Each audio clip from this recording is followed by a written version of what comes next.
Welcome to Caleb's Basketball Pod. For this episode, I will talk about some of the stuff that's been going on. Busy last couple of days for the NBA, where we're just now getting our season back going after the All-Star break.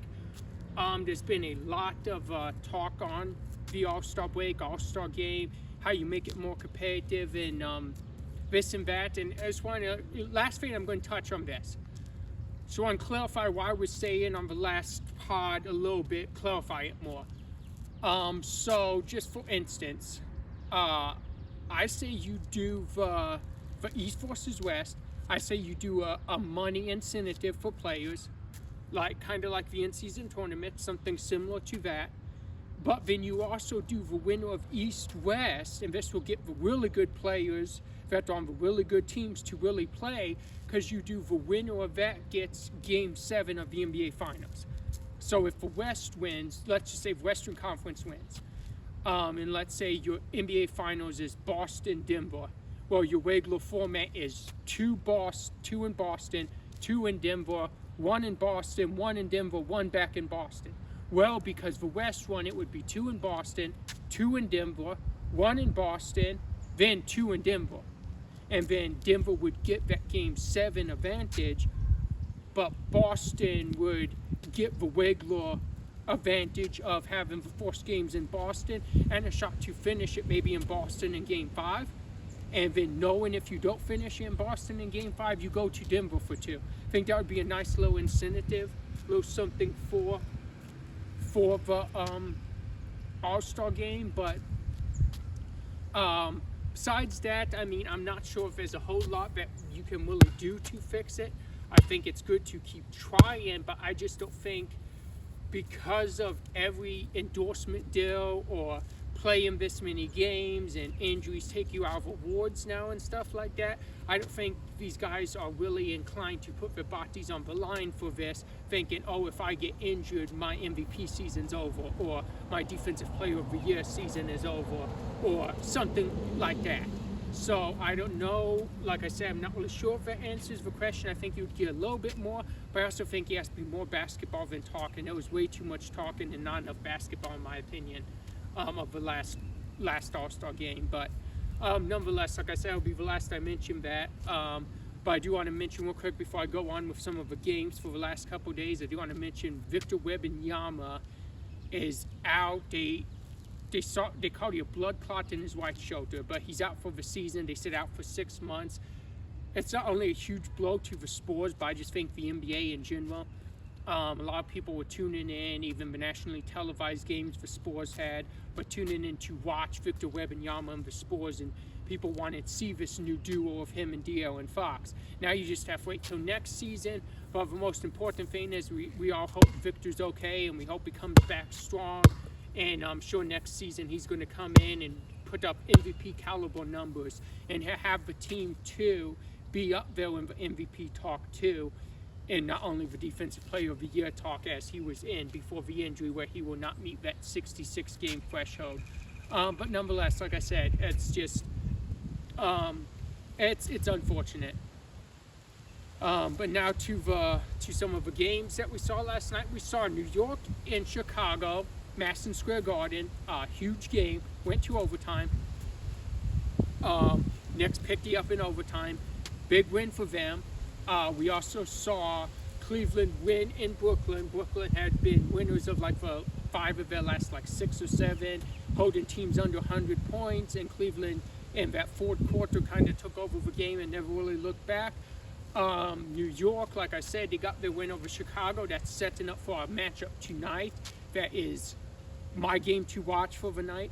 It's on ESPN. It's New York at Cleveland, and it's 1-3 in the Eastern Conference. It's a big matchup for both teams. I think the Knicks have to win to show they can beat a top-tier team in the Eastern Conference. And I think the Cavs have to show the last couple games against these upper echelon teams, 2 in the West, 2 in the East, 1 in the West, have not gone well for Cleveland. So I think both teams need this win to show they can still compete at the top of the game in their conference and just in the league in general. So like I said, that's going to be a good game. Speaking of Boston, Boston blew out the Philadelphia 76ers last night. Denver beat the Charlotte Hornets. We had a couple Lakers games. We had LeBron and Luka playing and losing to the Charlotte Hornets on Wednesday. But then when Luka sat out Thursday night against the Portland Trailblazers, LeBron James had a 40-piece and took down the Portland Trailblazers. So it's been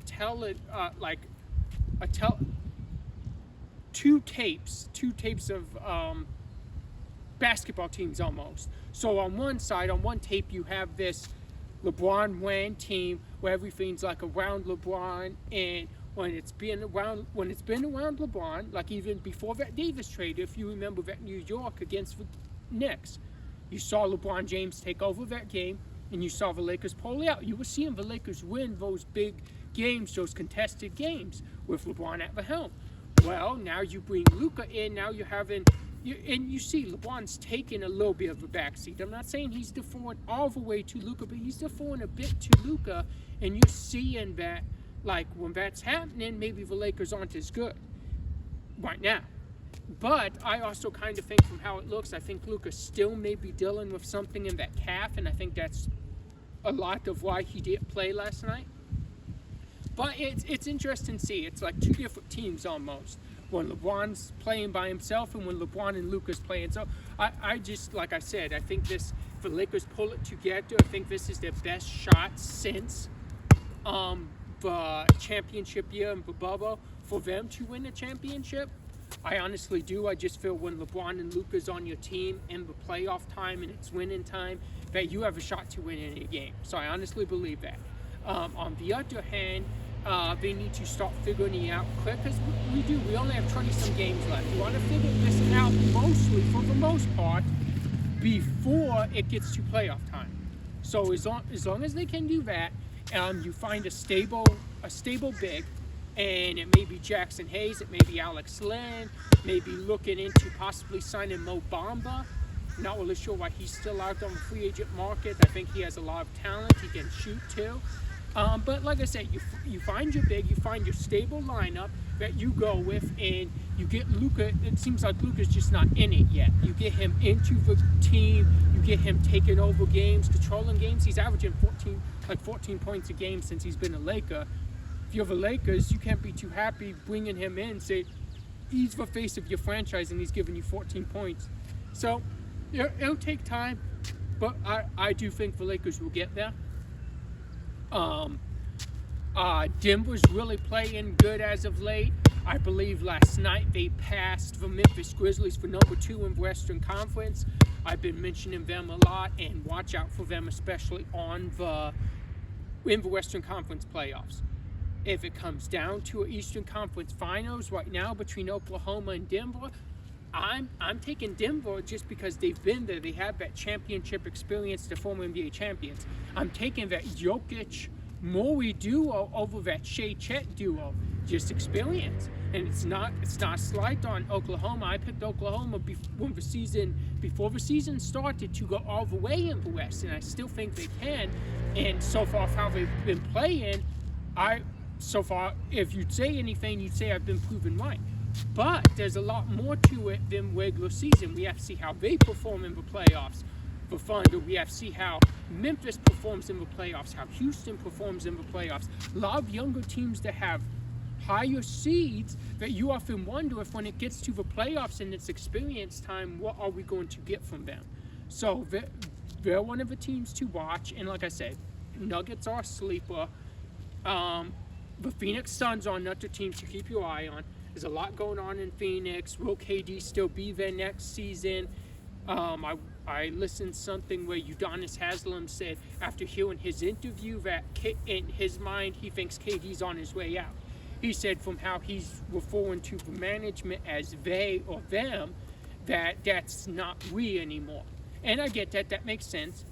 So that storyline's watching. You want to see where the Suns fall, but it's just disappointing to the team that the Suns have that they just can't put it together.